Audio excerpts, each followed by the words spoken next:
Port Arthur residents still looking for answers after Monday night's explosion at the Valero Port Arthur refinery. Now, many residents are concerned with what was emitted into the air. A new report filed with the Texas Commission on Environmental Quality shows thousands of pounds of pollution were released, some above the state limits. Good evening, I'm Nick Canizales. And I'm Cladra Rhodes. 12 News reporter Spencer Plato spoke with residents and environmentalists who say air quality has been a long-standing concern. Nick, Cladra, a state report is shedding new light on what was released into the air from the explosion. But for families who live nearby, the fear started the moment they heard the blast. Feeding my dog, finna bring him outside to go out, and boom! A powerful explosion that not only shook homes, but sparked immediate fear about what they couldn't see.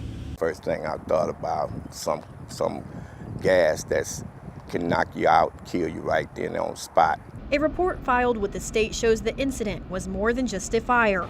It was an emissions event. TCEQ says 3 categories exceeded the state's limits, with particulate matter known as smoke was more than 129 times higher, carbon monoxide more than 5 times higher, and VOCs, known as volatile organic compounds, 1.6 times higher.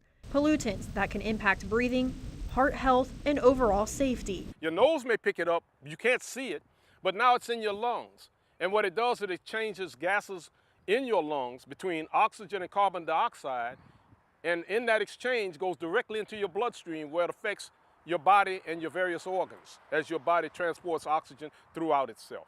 For community environmentalists, the incident is part of a bigger, ongoing issue. We have a disproportionate number of kids that live right there in that housing project with asthma, bronchitis, skin disorders, you name it, it's there.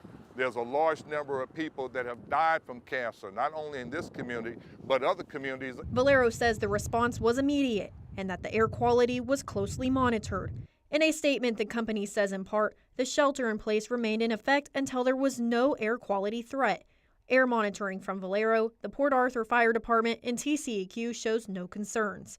But for some residents, the fear of what they can't see or smell still lingers. What's in the air and what's dropping down on you, that's a big concern. Both Beard and Kelly plan to have community meetings to discuss the event.